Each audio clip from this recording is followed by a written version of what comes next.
I thought today was good. I thought yesterday, like last week, we had a very business-like approach. I'd like to see us kind of have a little bit more energy out here. But it wasn't a problem. The film was really good. The practice was really good.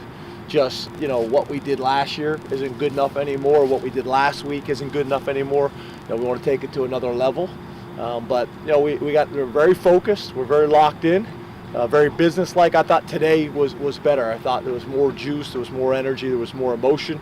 And we'll look at the tape. But so far, I felt good about it. Tuesdays are always hard to evaluate because you got a bunch of new schemes going in. You got a bunch of new plans. You're seeing a completely different style of defense, completely different style of offense, which tends to have the guys thinking a little bit more on Tuesday, and then each day you kind of progress and get better.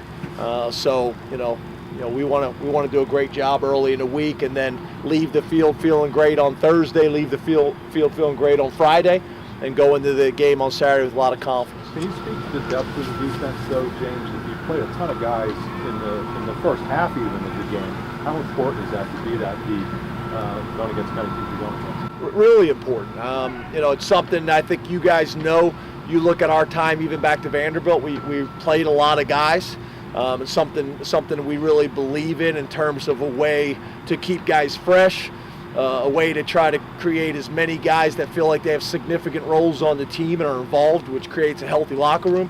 And then, the other thing obviously is that's the best way to develop players. If you're looking to develop a 2 deep and a 3 deep, the best way to do it is get those guys in the game. They have to earn it. It's not like you just put them in there, but we got a number of guys, Coach, the mental aspect of the game, some would argue, is the most important thing. And for someone like Deshaun, who said he took him a while to let go last year of Pitt's game and the drop that he had at the end of the game, how do you get him and other players like that to let go of something like that and get their mindset straight for this next matchup?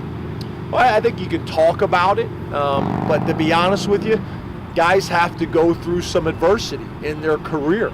I would say you talk about Mike Gesicki. I think he's another guy like that. You could mention a bunch of guys. There's guys going through it right now. And to be honest with you, you can see other people go through it, but until you go through it yourself, you don't really kind of understand. So, I think adversity is a positive thing in our program. I think adversity is a positive in our guys' individual lives because, that's what you're going to be dealing with the rest of your life, some form of adversity, and how you handle that is really going to dictate how successful you are in football, and in life. So I think in the long run, that's going to help Deshaun Hamilton on the field and in life. And I'd say the same thing for a number of our guys. I know it's really helped. How was practice overall? It was really good. I would say on our side of the field, the defensive side, the offensive scout team's doing really well.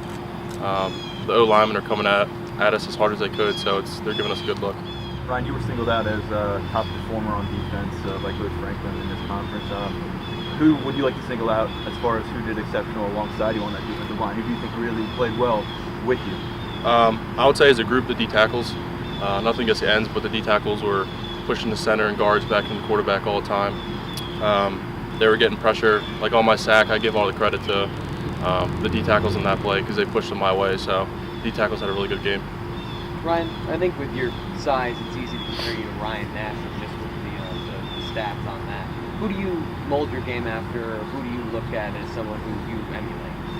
I don't know. I kind of do guys on our team right now, like just some older guys like Sharif and Torrance. I try and use their Sharif's speed and stuff. And when I go inside, I try and work with Kevin Givens a lot because he's a really good pass rusher.